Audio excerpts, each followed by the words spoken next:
Are the Buckeyes the softest fan base ever?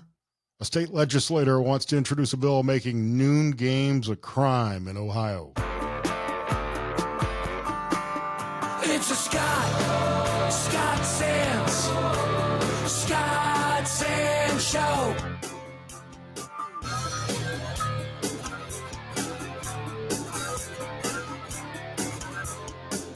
Hey there, how y'all doing? Welcome to what I'm calling episode 2567 of the Scott Sands Show. There have been some episodes I haven't really counted because they were on Super Talk Mississippi. I've uploaded the audio so you can go back and listen. I want to talk about stuff happening in Mississippi, but a lot of other relevant information in there as well. On Friday, I filled in, we talked about the Mississippi Miracle, how quickly the state has improved their educational grades. Also talked to Father Joe from a diocese from a parish in Jackson about the installation of Pope Leo XIV this weekend. Other issues that affect everybody as well.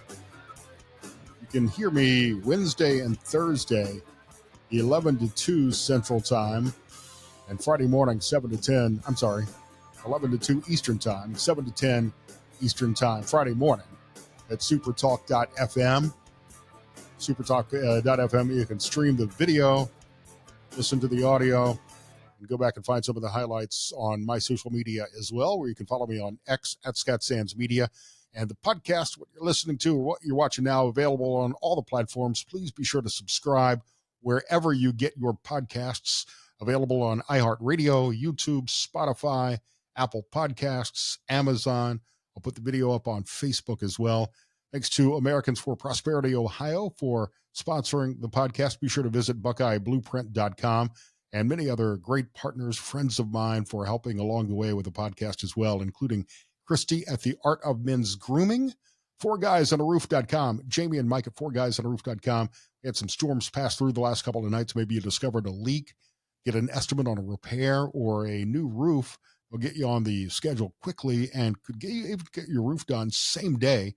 Estimates quickly, same day usually, 4GuysOnARoof.com. Thanks to Tim and Mia, RixaHealth.com, for helping me lose all this weight. Man, I went to put golf shorts on Thursday for this golf league. Jamie from 4GuysOnARoof.com got me involved in, and I have no shorts that fit. It's weird. I can't afford a new wardrobe right now. I don't have a job. Thanks to my friends at 3rd Street Cigar, Farnsworth Cocktail Bar in Waterville. Go get some oysters and one of their burgers. I mean, the seafood is amazing. He makes a great gnocchi, but the burger might be one of the best damn burgers I've ever had. And get them to double smash it. It's not on the menu, but ask them to double smash it. Tell them that I told you to do a double smash, and you will agree. And it might be the best burger you'll ever try. Also, thanks to Jeff downstairs, Whiskey Red Saloon in the Commodore Perry building, and Tucker Carlson's company, Alp Nicotine Pouches. Just turned these on to a friend of mine, Ron, down in Mississippi, and he's checking them out, switching from another pouch. This product does contain nicotine. Nicotine is an addictive chemical. You must be 21 or older. I think the flavor is much better than some of the other pouches you can try. They're moisture, bigger, get more per 10. It's a great deal. In fact, on my social, look for the link, use my link, and you can get a 10% discount on your first purchase of Alp nicotine pouches. And if you buy Alp, use my link, I'll make a whopping 25 cents each. Something crazy like that. State politics, some news on Friday. You may have seen that Attorney General Dave Yost has suspended his campaign for governor after Vivek Ramaswamy won the endorsement of the Ohio Republican Party last week. Not a big surprise. And we're more than, 200 days away from the primary even. So the ORP endorsing Vivek earlier than they ever have. And there was a lot of discussion about whether they should even endorse for governor so far out, especially before the primary. But they're hoping to unify the party behind one candidate. And that candidate does seem to be Vivek. Dave Yost will remain as our state's attorney general, where I think he's done a great job and was a terrific candidate for governor as well, in my opinion. He'll stay in that office until 2027, unless something else pops up. I had seen some rumors on social media that he was looking for a way out of the race and had perhaps approach the Trump administration for an appointment. And it was maybe, according to social media rumors, offered the ambassadorship to Cyprus, but turned that down. So you may see him take on an administration role under the Trump administration, although I certainly hope he stays as Attorney General, where I do believe he's doing a great job as AG for the state of Ohio. Homeland Security Secretary Kristi Noem, this was a rumor this week, reportedly backing a proposal for a reality show where immigrants would compete for a fast track to U.S. citizenship. She would even allow government officials to be the judges. The show would be called The American, and it would have contestants riding around the country on a train, competing in regionally specific contests like log rolling in Wisconsin. The guy who's supposedly pitching this deal is a writer-producer who worked on Duck Dynasty and Millionaire Matchmaker, an immigrant himself. He claims there's no political ideology behind the show. He says, I am merely trying to make a show that celebrates what it means to be American through the eyes of people who want it most. The winner would be sworn in on the steps of the U.S. Capitol. Now, DHS, talked to some officials at DHS denying this, although they do get requests for all sorts of TV shows, reality shows, ride-alongs, and things like that. So it may actually have been proposed, but has not been endorsed by Secretary Noem. That's the official word from DHS. You may have images of the 1987 movie The Running Man, or the book on which it was based, which came out, I believe, in 82. They were both set in the dystopian future of the year 2025. Hello. Nobody's going to die. Nobody would die on this proposed show like they did in The Running Man, or at least that's not part of the plan. But otherwise, not a lot different. And there's actually interesting timing, as a new version of The Running Man is coming out this November, starring Glenn Powell in the lead role of The Running Man. What was that? That was the Schwarzenegger role, I believe, in the 1987 movie The Running Man, which I've seen a few times, but it's been years since I've seen it. I'm sure we'll probably catch that on all of the streaming networks again if it's not already out there. There's been a lot of talk about how today's young adults are less interested in having kids than young people were in previous generations, but maybe we should clarify it's human kids. A new survey asked pet owners how they classify their pets, and older generations are most likely to say they consider their dogs and cats to be companions or, pets. Meanwhile, about half, 48% of Gen Zers consider themselves pet parents and see no difference between caring for a pet and an actual human child. Millennials are the generation most likely to consider pets as siblings. People don't consider their pets to be coworkers, but in the survey, more than half, 51% of people who work in a pet-friendly workplace say they like their coworkers' pets more than they like their actual coworkers. That should probably go without saying. I would thrive with an office dog. This is silly, but there's one thing that pretty much everyone can agree on. 98% of pet owners say that their pets make their lives better. Again, I don't think we needed to commission a study to find that out. It's definitely true. My pet, my cat, Tiger, who is snoring next to me here in the home studio at the Commodore Perry, certainly has made my life better. And there's nothing better after a stressful day of looking for a job than to have Tiger lying on my chest purring. It's relaxing, it's soothing, and some say it's quite therapeutic. While I'm waiting for my guest to join me, is this hack brilliant or gross? It might be both. I don't know. Some guy in Australia went viral this week after washing his Crocs in the dishwasher. It's a hack that's been circulating online for a few years, since at least 2021. So it's not a new idea, but his video blew up because he did it with his dishes also in the dishwasher. The knives, forks, plates, cups, everything you might expect to find in a dishwasher other than Crocs. But even without the dishes, a lot of people think there's got to be some cross-contamination going on there. Other people think it's just practical and smart. His Crocs did come out spotless, so it does work. But on top of the hygiene thing, there's another reason you might not want to do it. He said the Crocs shrunk a little bit from the heat. It's not clear if the hot water or the heat drying that did it, but most dishwashers don't have a setting for cold water only. It would work. I've put some weird things in the dishwasher. I've put ball caps in there. What have I put in there that's weird? I can't remember what it was, but I put like an appliance, or not an electrical appliance, but I put some strange things in the dishwasher to clean them out, and it's worked. I've even seen there's a way to cook salmon in the dishwasher. I guess because of the steam. I have not tried that, nor would I like to try that. I like the crispy skin on salmon. I've seen it work in videos, but I'm not going to try it. Later in the show, Donovan O'Neil from Americans for Prosperity Ohio will join me. We'll talk about some potential new regulations that could make it easier for short-term rental owners in the state of Ohio and relax some of the burdensome regulations local and county governments may be putting on STR owners. This would be things like Airbnb, Vrbo, some of those rental companies where if you own a property and you want to rent it out, make some revenue, pay for itself. But some governments, local and county governments, are making it more difficult and regulating the hell out of it. This state bill would alleviate some of that pain for Airbnb, Vrbo, other short-term rental owners. So we'll talk about that in a few minutes. Also, an update on President Trump's big, beautiful bill to make the Trump tax cuts 2017 permanent, something that's got to be done but continues to stall out in D.C.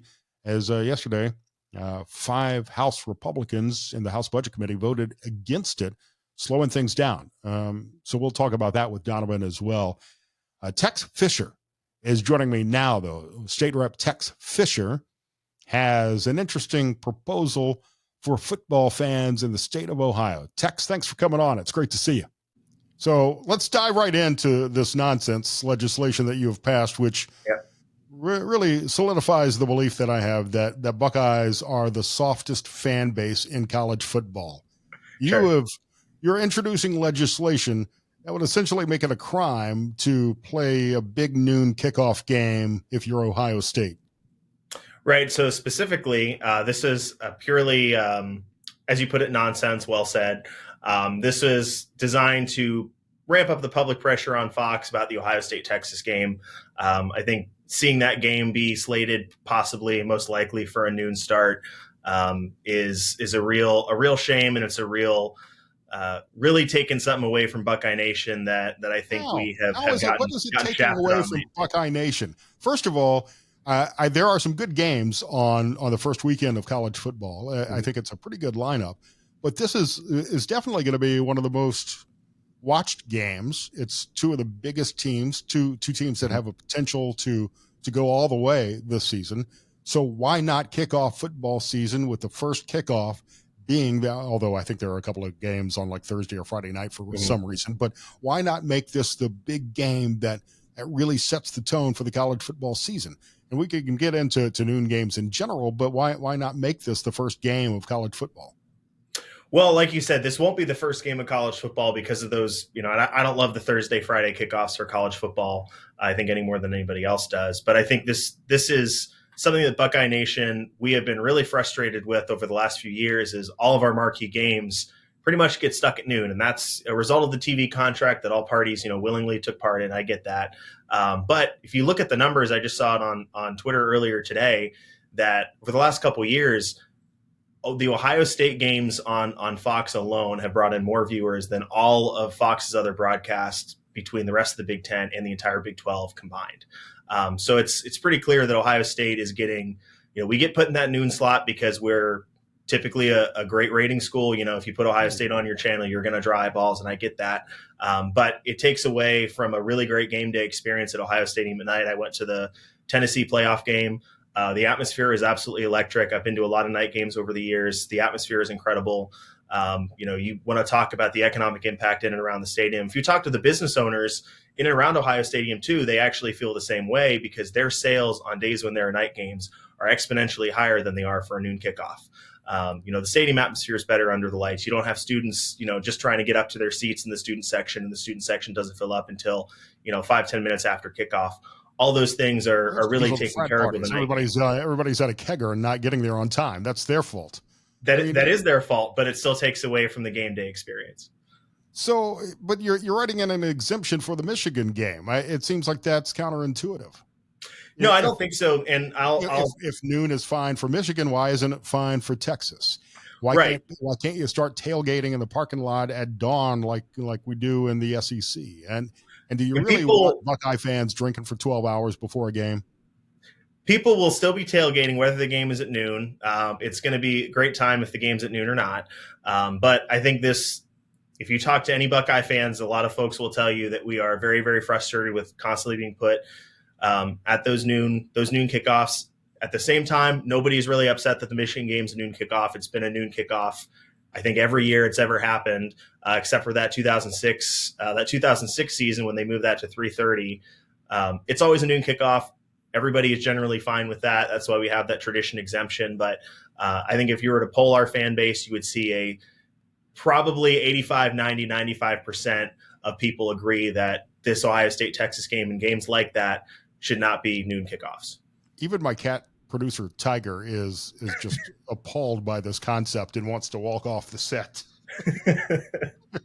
So, look, I get it. There is something electric about night games in certain stadiums. I've not been to a game in the shoe. I would like to. Even though I'm an Alabama Crimson Tide fan, I would like to experience that. I'm a college football fan, right? More than any other sport. So I would love to see a game in the shoe. And as an SEC guy, you don't want to go into Death Valley and Baton Rouge for a night game. Exactly. There's something electric about a night game at Bryant-Denny Stadium in Tuscaloosa. There's something about a whiteout night game at in Beaver Valley. So there is some truth to that. Mm-hmm. But there's a certain charm about the tradition of a daytime football game as well. And I, without knowing the numbers offhand, or if a study's ever actually been done, seems like the Columbus businesses would benefit from the business that they would get after the game. Everybody lets out at 3:30 and wants to keep the party going because odds are with the Cush cupcake schedule that Ohio State has, that it's going to be a victory and they can celebrate afterwards. Right. Unless, of course, Michigan is in town. You haven't figured out a way to beat Michigan lately. Oh, I'm painfully aware. But yeah, and I would disagree with that assessment. I mean, I can get the data. I have seen actually some studies about this because this has been a long running topic the past couple of years for Ohio State fans about the night games. But there is an impact on the economic impact for those night games is greater. And to be clear, the bill that we're talking about is specifically for those top 10, both teams in the top 10 matchups. This is not, I don't have a problem if we're playing Nebraska or, Michigan State or Northwestern. Nobody's concerned that those games kick off at noon. We're talking about when we have these really, really great, I'll use the Oregon game, which the Oregon game back in 2021, I believe, that was also an early kickoff. And that was a game that I think everybody would have enjoyed seeing under the lights. Obviously, when we played in Oregon, that wasn't a noon kickoff. Even for Oregon last year, you look at Penn State, the Penn State game. Playing Oregon at noon doesn't make a lot of sense because it makes everybody on the West Coast wake up at 9:00 in the morning. Although exactly right. Although there was when I lived in California, I was talking about this on Super Talk Mississippi earlier. When I lived in California, waking up and watching football from 9 a.m. to midnight. As a football fan, that was certainly fun. But Oregon fans don't want to wake up at 9:00 in the morning for a game. No, and I don't blame them. I definitely don't blame them for that either. But there is a time and a place for a noon kickoff. I think that the fan base, if we just, the only home night game we had last year was Western Michigan in the regular season.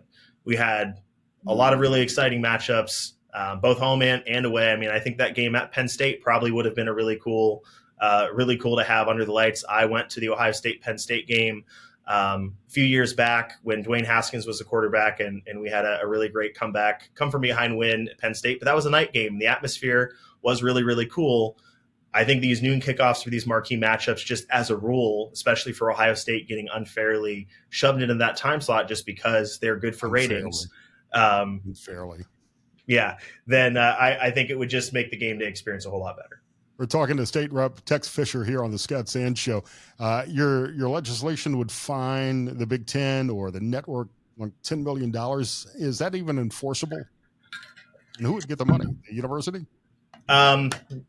Is it enforceable? I mean, probably not. No part of this bill is really meant to be taken seriously. This is to kind of add fuel to the fire of a conversation that's been going on over the past couple of days. As soon as it was, this would be similar to our friend Josh Williams' bill that would make it a crime to plant the flag after Michigan beats Ohio State in the shoe.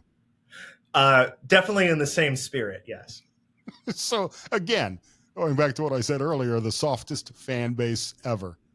I thought that was a great bill. If we ever got a chance to vote on it, I would have enthusiastically voted yes. I support any policy that puts Michigan football players behind bars. And perhaps there should have been both some Michigan and Ohio State players after the skirmish. You hate to see the fights. You understand the emotions of a game like that, especially when you've lost 4 years in a row. Again, I don't want to rub salt in a wound, but it's okay. I was there. We have moved past that. We had our redemption in the playoffs, so I think we're all okay with it now. You won the Natty. I puke in my mouth a little bit when I talk about the national championship team.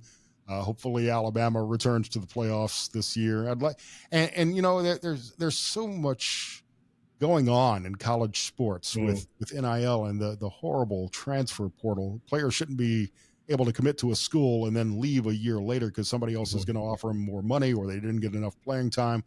I don't know that we need a White House panel to regulate this. I'm opposed to more regulations, but the NCAA, somebody's got to figure this out because it's just not right you're going to make a commitment and especially if you're going to get paid at the level that some of these football players are getting paid, make a commitment to the university. I think the fans are losing out.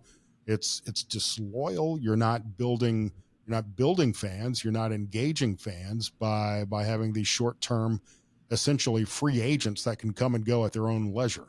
Right. And I think it's something too that does need to be addressed. And I'm not sure the White House or, all jokes aside with the, the legislation we're talking about here, I do think that's something that ultimately college football is going to have to figure out how to self-regulate. And if that involves divorcing themselves from the NCAA in some capacity, I have no issues with that. I think that's an idea worth exploring. I think that there's a very real problem in that players deserve to be compensated for what they were doing. And now I think we've seen that it's gone really, really too far. And you want to make the comparison to the NFL. An NFL player, you don't just decide I'm going to up and leave and go somewhere else. Like you have to fulfill the length of that contract. And I think that adding a little bit of enforcement and some guardrails to those sorts of things, so you don't see somebody transferring, they enter the fall window, after 1 year to school, they transfer somewhere, and the next thing you know, they're in the transfer portal again in that spring window. Like those sorts of things, I think are not even slowly, but I think they are breaking the sport apart, and it's going to get worse before it gets better. But ultimately, the college football is going to have to figure out how to self-regulate and find that happy medium between, compensating players for their labor and all of those things that I think most people are fine with, and the reality of what we're seeing today, because you want to compare it to the NFL, I get that, but this is far, far, I think, worse in a lot of ways than the NFL. I don't know if this is the answer, but a couple of things I would do if I were in charge, if I were working with Nick Saban on this, is if you're going to transfer, you have to sit out a year. That slows the transfer portal down a little bit. And if you're going to get money from an NIL collective, you sign a deal, whether it be a 2-year, 3-year, 4-year deal. And we'll give you a stipend, a generous stipend out of whatever that NIL money is that we've promised you. But you got to play those 2 or 3 years before you get all of the money. And that also, I think, solves the problem of these 18 and 19-year-olds who are now walking around with millions of dollars and being stupid, being idiots. Yeah. And sure, you give them enough money to buy a Ferrari if they want a Ferrari, whatever the deal is, but they don't need to have millions of dollars right away, especially if they're not going to be truly committed to the university. Right. I think a good example of that would have even been like Quinn Ewers. He had a very brief stint in Ohio State, made a whole lot of money, had zero on-field impact, ended up transferring out because he felt like he was blocked on the depth chart. I think that is a super, super common thing that's happening. And I agree. I think those are some pretty reasonable regulations. I think that, you should not just make all the money up front, and then if you transfer, there's no clawback. no clawback methodology. And I think the fact that there's no standardization for these types of deals, it is a total free for all. I think if there was some level of standardization, it would be a lot easier. I think it'd be a lot easier for just all the different schools to compete for these players, knowing that they are all more or less playing by some semblance and the same set of rules. I think that would go a really long way. And also making sure that the agents, it's one thing dealing with an NFL draft pick, 21, 22, 23 years old. I'm 28 now. There was a big difference in my life between when I was 18 or 17 years old and when I was 21 or 22. When you have these 18-year-olds signing these contracts, and in some cases, those agents will try to say that those contracts and those agreements that are signed carry on into their professional life. And I think that there's no understanding of the player of what that actually looks like and the potential consequences of that.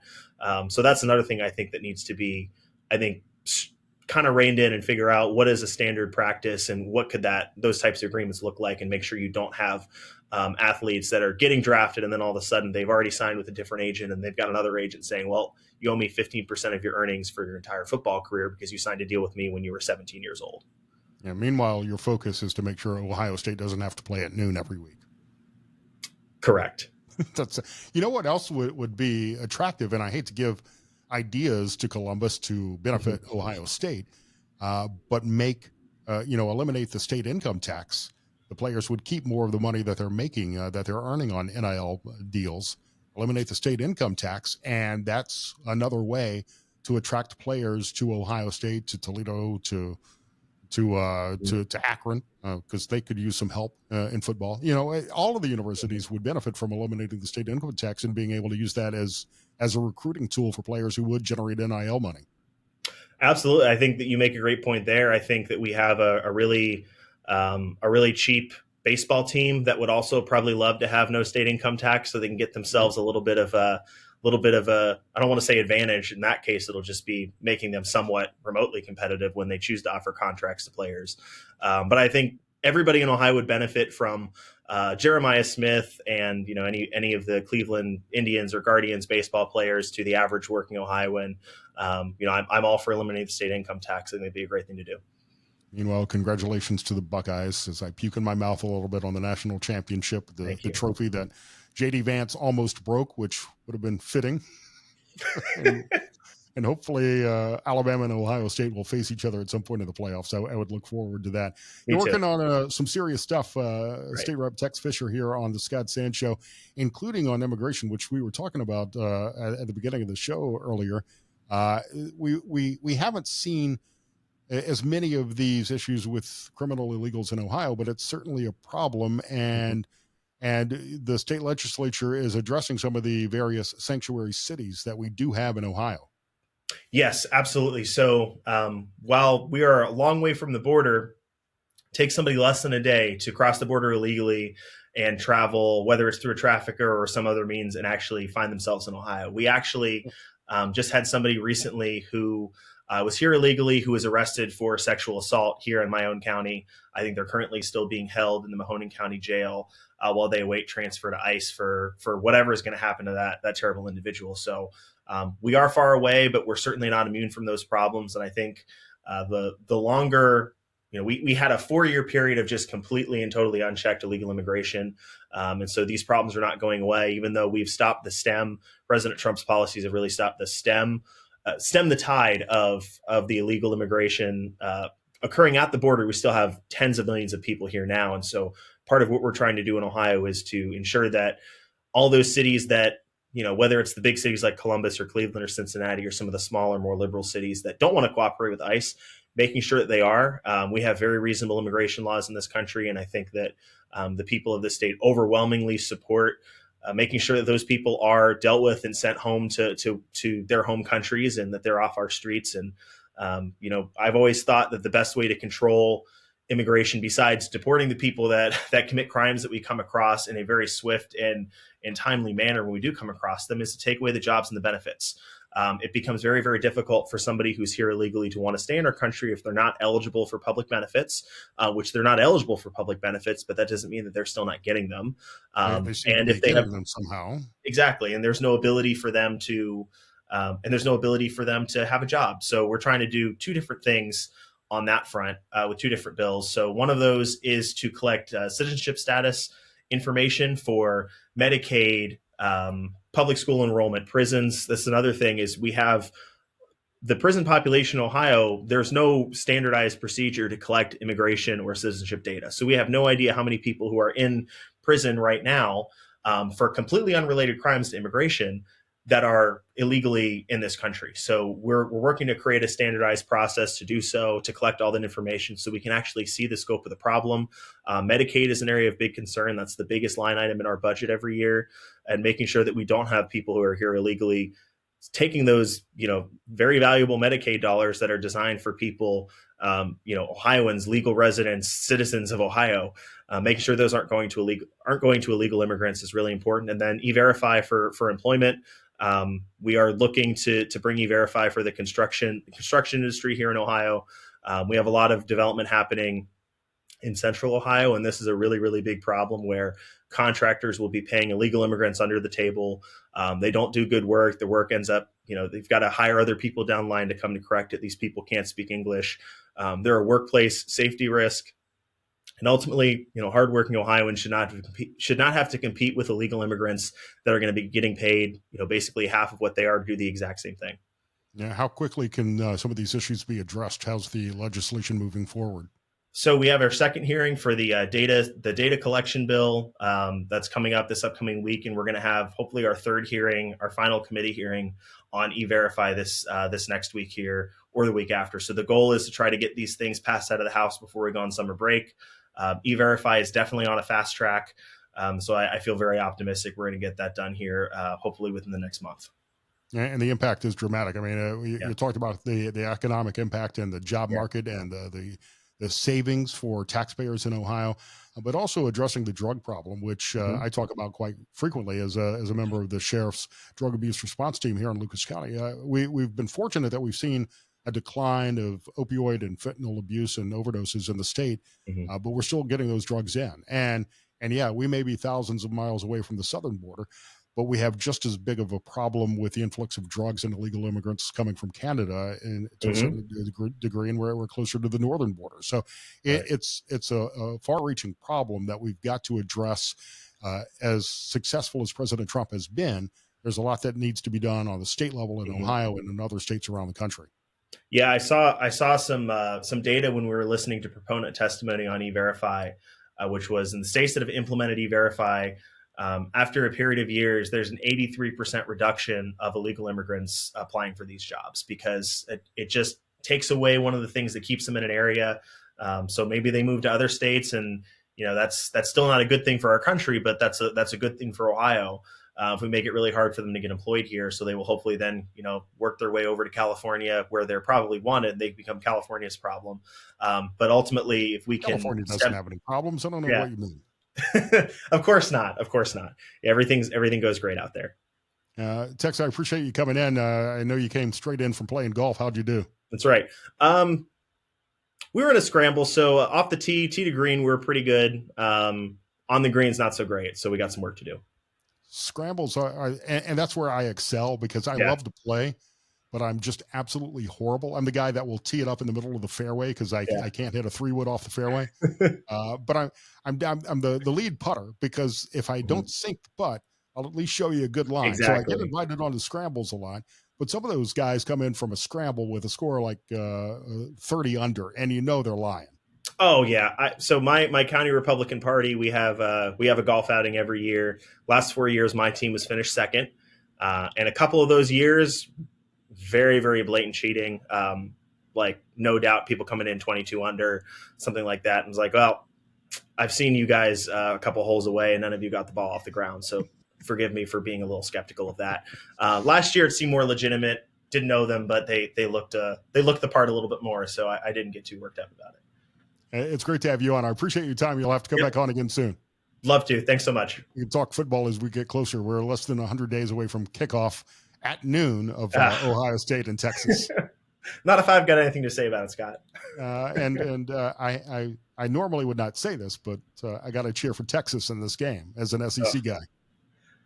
Tough. Well, that's okay. We'll forgive you. Thanks, Tex. We'll talk to you soon. All right. Thanks, Scott.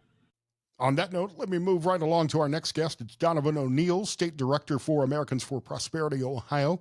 You and visit BuckeyeBlueprint.com to learn more. Donovan, thank you as always for your time. Always good to see you. How are you? Scott, great to be with you again. How are you?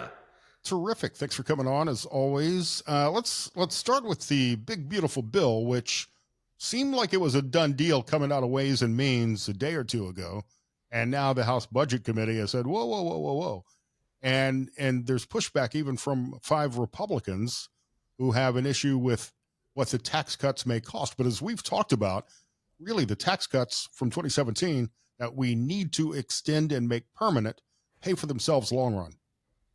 Yeah, well, and I think we're honestly, from what I understand, we're actually running a little ahead of schedule. And so nobody wants to see, these pauses go up. Certainly creates an opportunity for our disruptive progressive friends on the left to derail this train. But I think, they're going to hold another vote on Sunday from what I'm hearing, what our team on the Hill is telling us, to hopefully get things back on track. I think the big concern, and it's a valid concern, right? We understand it. Yeah, we want to reduce spending. We don't want to drive our debt up even more than it already is, although I think that train's left the station. But what we've learned is that the revenue is actually better, and certainly for our own personal wallets, we don't want to spend another $1,400 a person in taxes.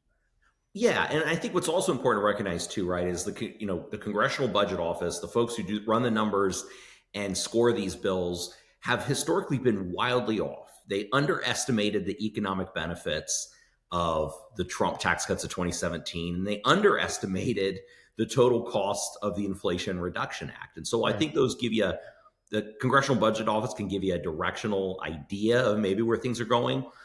The U.S. economy and the people who make it up, right, are a complex creature. And I think what we do know, Scott, because history has shown it time and time again, when you take that money out of Washington and you put it on Main Street or in people's homes and their wallets, right, by giving them these tax cuts, that stimulates the economy. It drives the economy better than any government program or government-directed subsidy ever will. And that's what's at the heart of the One Big Beautiful Bill, and why Congress has got to get it done by Memorial Day. We've got about 9 more days to go to get that done. And hopefully Sunday we'll get through this procedural vote and they'll bring it to the floor of the House. Yeah, there was talk that it wouldn't even happen until midsummer. So it is somewhat ahead of schedule. But I continue to grow more and more frustrated with Republicans. So we've got a slim majority. I understand that. But we haven't codified most of the executive orders that President Trump has signed. We're going to be up against the midterms in months. I mean, everybody's already announcing their candidacy, and that's going to distract everybody in D.C., especially the House. We've got to move quickly. Otherwise, the president becomes another lame duck president, and nothing gets done. Most critically, the Trump tax cuts. That's got to get done. And there's a lot of issues contained in the big beautiful bill, as it's become known. I guess we need to come up with a better acronym for it, I think, but it is. I think we're gonna write. The one thing that is certain, there's not a lot we know for sure right now, but the one thing that is certain is this is the One Big Beautiful Bill. That's what it's called, and that's what it will be. Yeah, I mean, the House has taken, I think, 14 weeks of vacation in President Trump's first 110, 115 days. That's unacceptable. Do your job. Well, that's a fair assessment. Now, some of this, we've got folks around the country who are we're kicking off our first national day of action of the year this Saturday. Folks like Rep Barrett from Michigan up near Lansing area, your neck of the woods almost there, Scott. Our team's up there actually canvassing with him this Saturday. So you got folks like him, right, who aren't just taking it easy when they come back from D.C. They're actually going to be out there knocking doors, canvassing, hearing from their constituents. And that's an important thing as well, especially as we're in the final phases of negotiations on the One Big Beautiful Bill. I got to tell you, AFP seems to be everywhere this week. My social media feeds are filled with action and grassroots campaigning and door knocking and events all over the place. Well, look, I say it all the time. We're a 24/7, 365 operation, right? It's what makes us special. It's what makes us unique. And it's why folks gravitate towards us, because we don't just show up in an even numbered year for an election, knock doors, go to the rallies, wave signs, and disappear after Election Day. In fact, our work ramps up after Election Day because we just did a lot to get the people elected who are going to be the change makers on the good, freedom, prosperity-oriented policies. And now's where the rubber really meets the road, right? When folks are in D.C. or Columbus making laws, we've got to be there toe to toe with them, making sure they're doing the things they said they would do when they earned our vote back in November. It's easy to say you're going to do something when you're on the campaign trail, but then you've got to actually do the work. Well, and as we're finding on the One Big Beautiful Bill, right, this stuff is not as easy as it may sound. It's not a 8-episode season that's dropped on Netflix all at once. It's a long, winding process. West Wing made it look so simple sometimes. It sure did. That was, well, it's more like Veep, though. If you've ever watched Veep, I think politics is more like Veep. You know, I never got into Veep, and I regret that because everybody talks about Veep. Maybe I should catch up on that while I've still got some downtime. It's worth the watch. It's worth the watch. Good fun. You can learn more about what's happening at protectprosperity.com as well as the BuckeyeBlueprint.com here in Ohio, which still has a lot of state issues, a lot of issues that affect us even more directly. You're going to be testifying, I think, about something that many people may not even consider. And this goes back to individual freedoms and responsibility, autonomy, accountability. And that's what's happening with Airbnbs around the state, which you would think is a settled issue now. Airbnb has become part of the travel economy. Yeah, well, you know, usually with our organization, right, we're fighting back against regulations or against the government engaging or creating a new program or scope, right? And that's largely the case. But one thing that government does do well, Scott, is it can create an even playing field, right? It can create the framework and the structure in which entrepreneurship and innovation can thrive.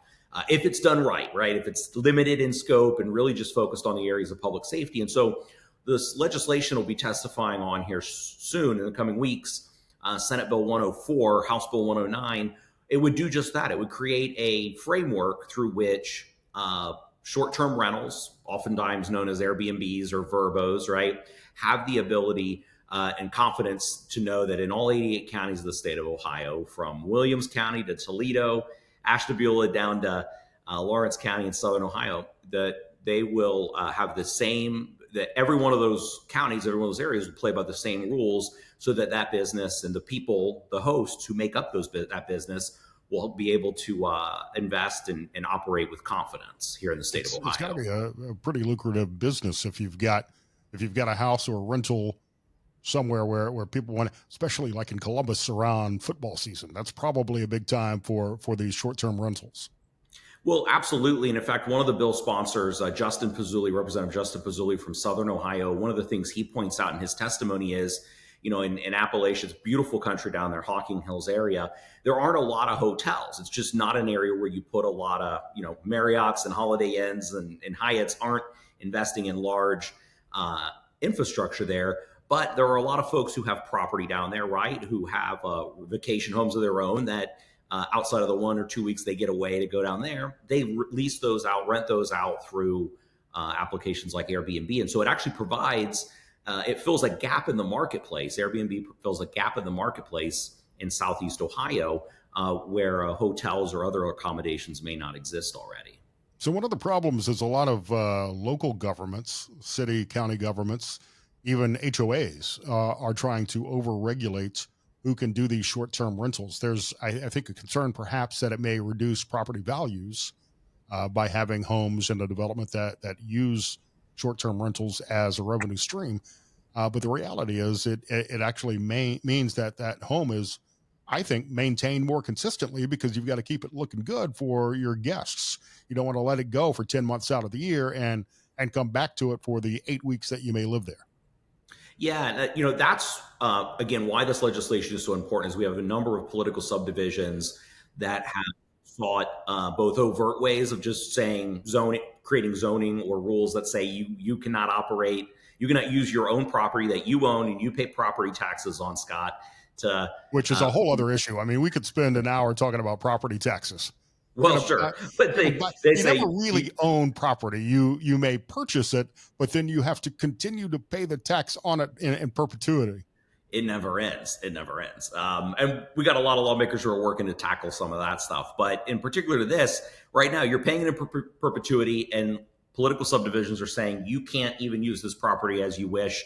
We're going to prohibit you from listing it on an Airbnb, to a little more subtle ways, right, of putting high fees in place or limiting the number of properties you can have. increasing taxes Oftentimes, on it. I mean, you're paying sales tax too. It's a revenue stream for the government too. They're taxing everything first of all, which we've got to address. But if you own that property, do what you want within reason. I mean, don't turn it into a drug den or a brothel, perhaps. But those are some limitations. Otherwise, it's a home. Use it for occupancy. Right. And what this legislation does is it doesn't preempt the ability for political subdivisions to be able to go in and address any issue they may have, because you can have that happen with your current neighbor, right? With public nuisance or other types of disruptions.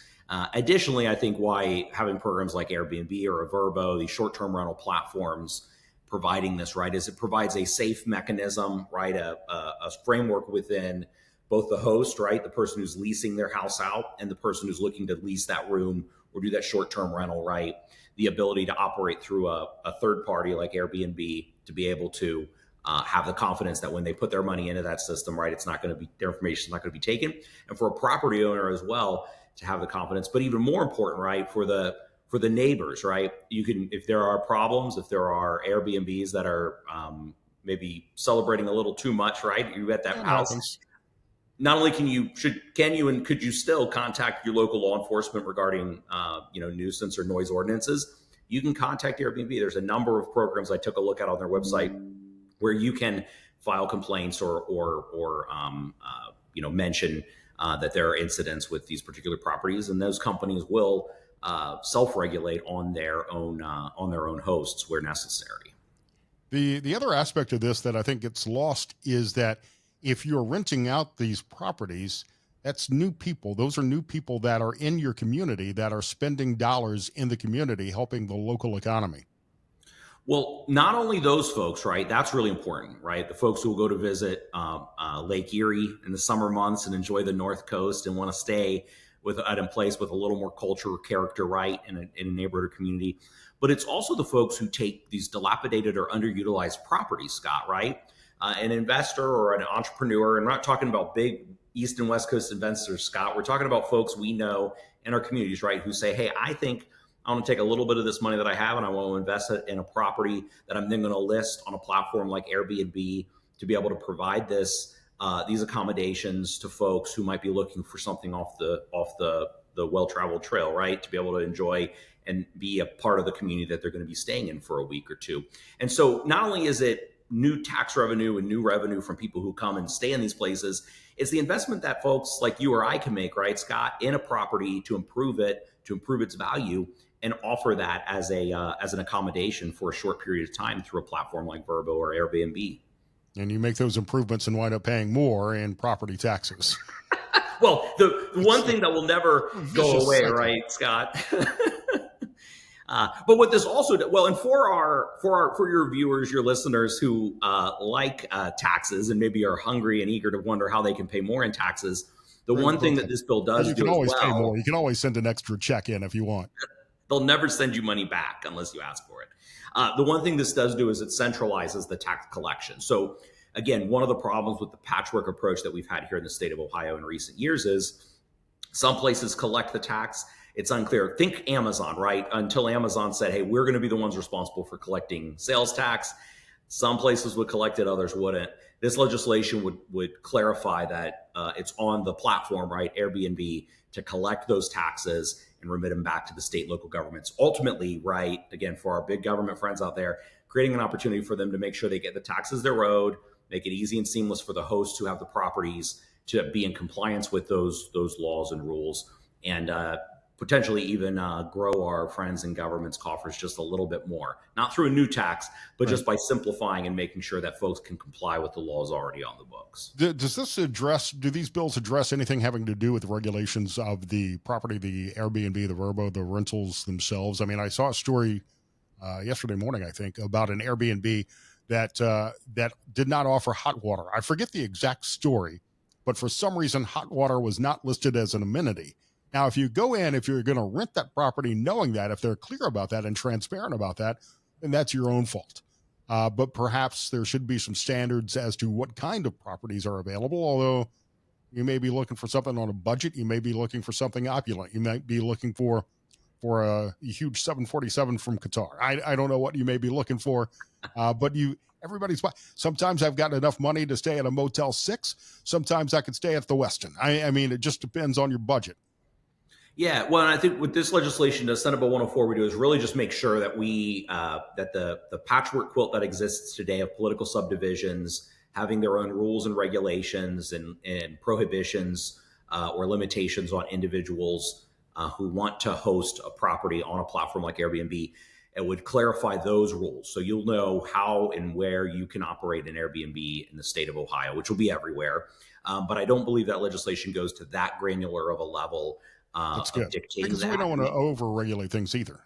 Correct. And I think that's the idea, right? Is let's just make sure we have a clear framework here in the state of Ohio for the hosts and the platforms that want to list these properties and offer these short-term rental options to visitors in the state of Ohio. So for anyone who owns one of these short-term rentals or is thinking about getting one and using that as a revenue stream, HB 109, SB 104, what's the next steps? What's their status?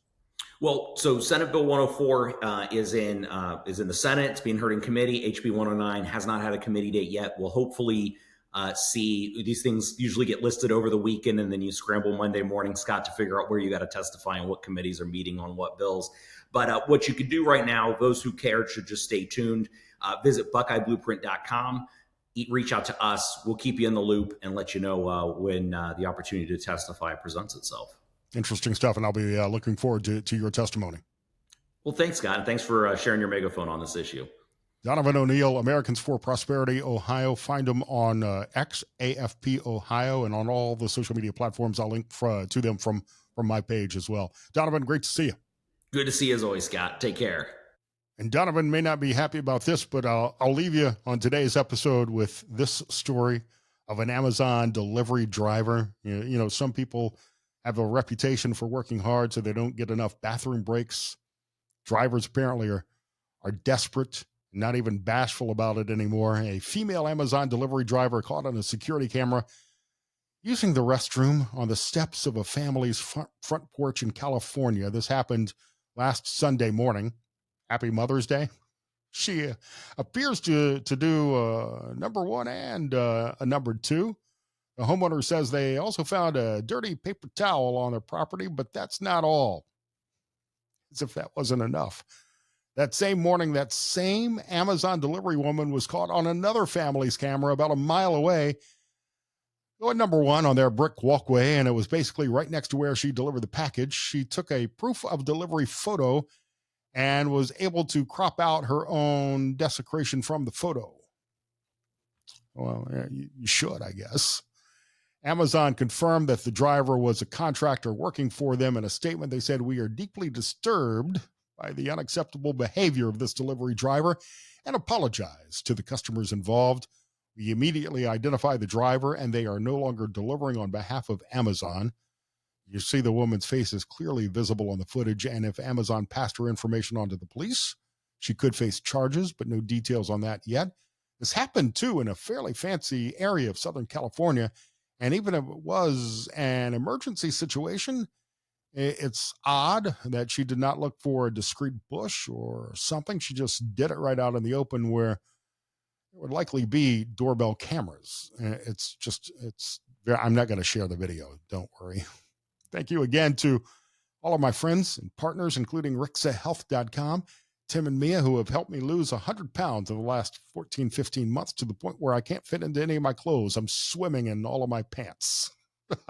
Be sure to check out their podcast, Health Without the System. It's available on all the platforms. A lot of great information in their podcast, Health Without the System. You should subscribe to that. Jamie and Mike, thank you. 4guysonaRoof.com. They'll get you an estimate back same day, 24 hours or less, and try to get you on the schedule within a week and may even be able to replace your roof same day. We've had these storms coming through, and maybe you discovered a new leak. Go to 4guysonaRoof.com and get an estimate today. Thanks to my friends at 3rd Street Cigar for supporting me, the Farnsworth Cocktail Bar. Be sure to check out Josh's place. Christy at the Art of Men's Grooming is fantastic. Whiskey Red Saloon. And, of course, Alp nicotine pouches. You want to give these a try, use my link to get a 10% discount on your first purchase of Alp does contain nicotine. Nicotine is an addictive chemical. You must be 21 or older. If you haven't done so, please subscribe to this podcast. We're available on all of your favorite platforms, including, of course, iHeartRadio, Spotify, Apple Podcasts, Amazon, YouTube, and Facebook. And you can find me on X at Scott Sands Media. Have a great weekend. I will be on Super Talk Mississippi Wednesday and Thursday, 11 to 2 Eastern, and Friday morning, 7 to 10 Eastern time. Hope you'll tune in for that at supertalk.fm.